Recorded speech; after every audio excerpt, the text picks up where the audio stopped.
Akala ko, ako yung girlfriend, yun pala, ako yung side chick at sugar mommy.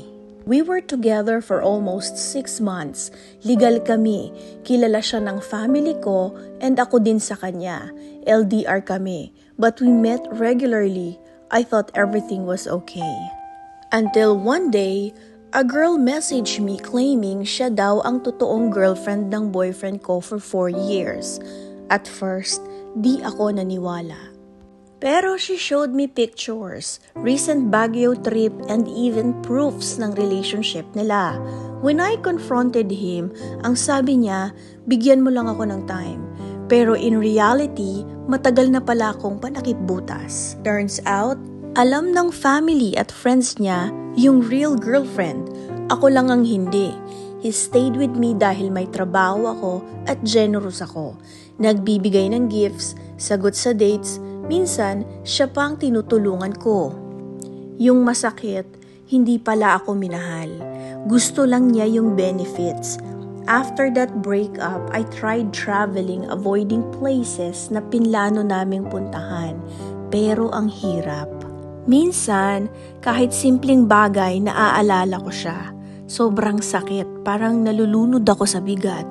Now, I am just asking paano ba talaga mag-move on sa ganitong klaseng pain. Kasi right now, I honestly don't know how. Una sa lahat, I'm sorry na pinagdadaanan mo yan. You didn't deserve to be lied to, used or made to feel like an option.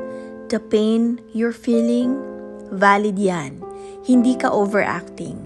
Yes, may mga plano kayo, pero tandaan mo, those were just your plans. Hindi siya committed sa mga pangarap na yon.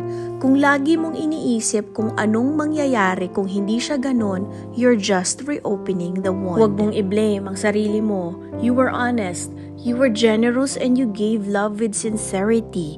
Kung ginamit ka niya, that's on him. Hindi mo kasalanan ng magmahal. Siguro maganda na din na i-cut all contact.